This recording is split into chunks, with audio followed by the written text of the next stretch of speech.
Hello everyone, welcome to my channel again. This is RR Vlog, my life after I lost my only child, my dearest Ray, my one and only, my forever 26. Anyway, it's getting dark. Andito kami ngayon sa aming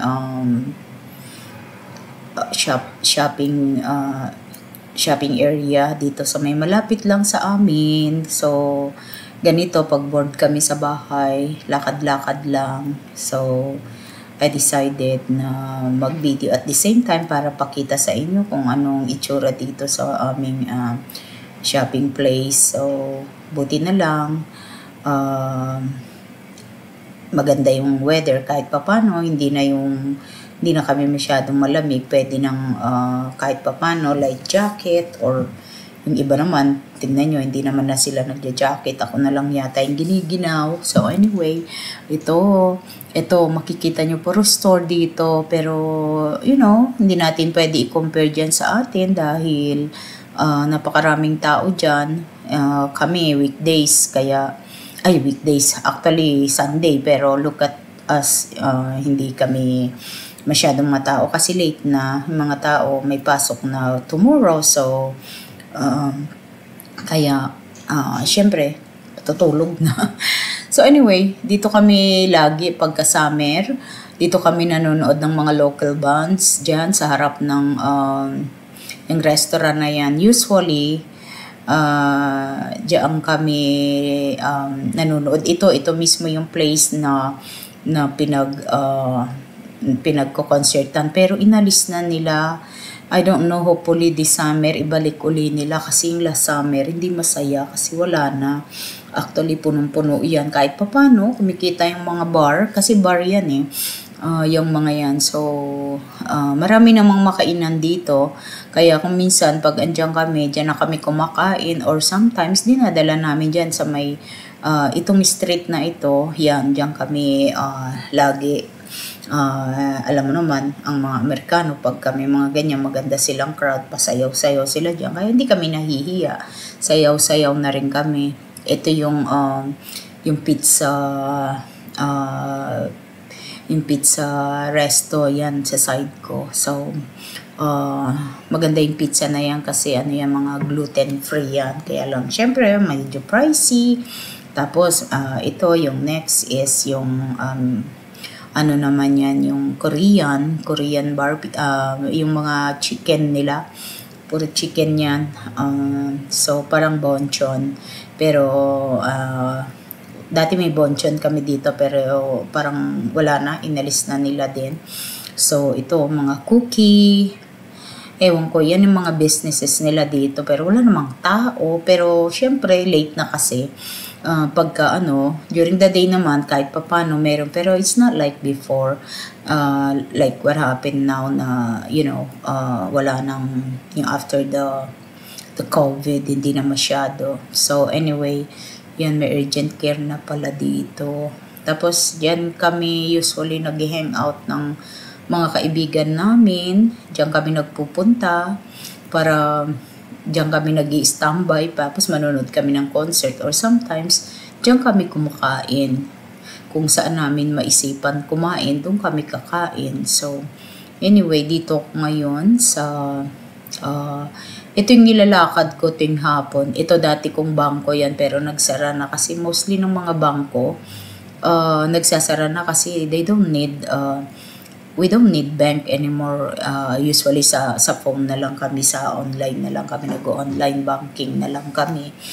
So tinanggal na nila yan, wala na. So ayan na yung mga pinalit. I don't know kung ano yung pinalit nila. So anyway, itong next na ito yung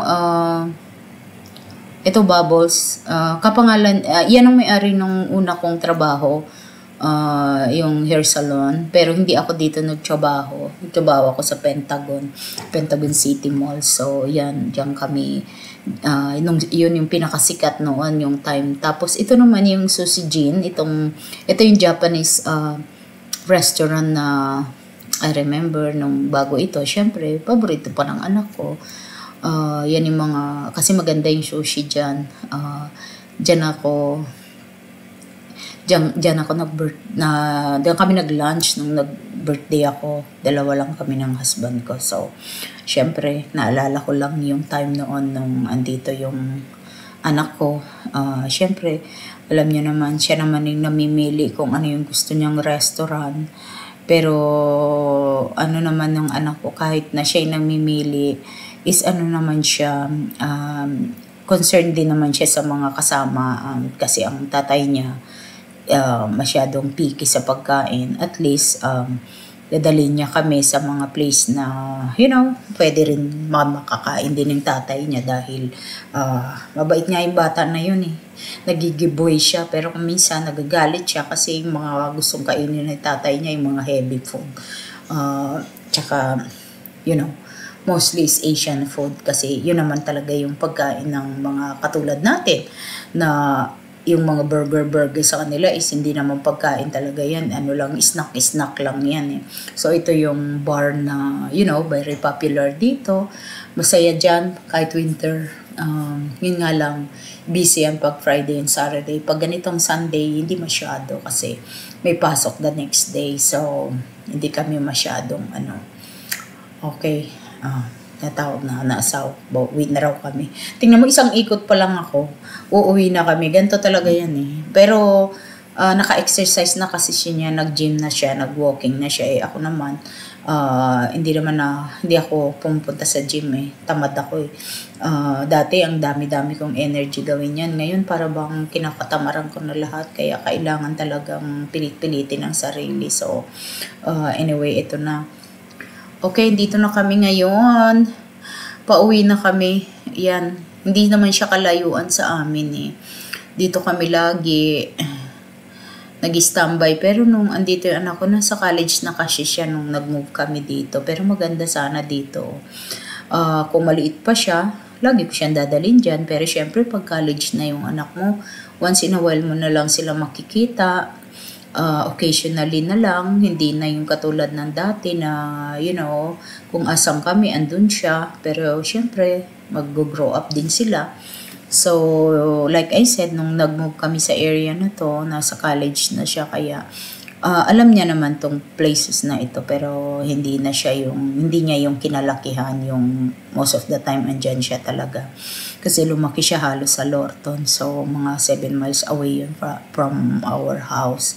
So, eto, tapos na yung lakwatsa namin, ganito lang. Sabi ko sa inyo boring din dito, hindi katulad yan sa atin. Lalo na pag may pasok na pag Sunday, gusto mo nang magpahinga ng maaga kasi papasok na naman, magtatrabaho na naman, kaya yun lang yun. Ganon talaga, kailangan din natin magpahinga. So, anyway, ito, palabas na kami ng yung shopping complex. So, dati madalas kami dito, pero ngayon para bang tamad-tamad na rin kaming maglakwatsa, kaya but anyway, paganda na naman yung weather, so bago uminit ng gusto, so ito, inuumpisahan na namin mag pasyal-pasyal. Ay nako, yung aking camera umiikot. Anyway, ito yung hospital na pinagdalahan sa akin. Hospital yan eh. Yung sa dulo na yan. Yan yung hospital na pinagdalahan sa akin nung na-ER ako. So, ito lang. Ganito lang naman kalapit sa amin. It's not that far. Pero ganito ang itsura sa gabi. Oh. Wala naman traffic dito. Pero during rush hour, may konti ring traffic. Kaya, minsan, na-stuck ka rin dyan. But, like I said, pag ganitong oras na kasi almost 9 o'clock na ng gabi, so hindi na siya masyadong wala nang traffic kasi nakauwi na yung mga tao, tsaka weekdays kasi, weekend. But sometimes din sobrang traffic pa rin kahit na walang time, para bang unpredictable. So ito na yung kanto namin. Dito lang kami, nakita nyo, napakalapit lang yung place na yon. Hindi kami, actually pwede mo lakarin yun kung dyan sa atin. Pero syempre, hindi ka naman maglalakad dito, kahit sa kanto-kanto lang. Sasakay ka pa rin sa sasakyan. So, ayan yung aming community. So, till next again, hanggang dito na lang muna, okay? Take care everyone and thank you for watching my video. Take care and God bless us all.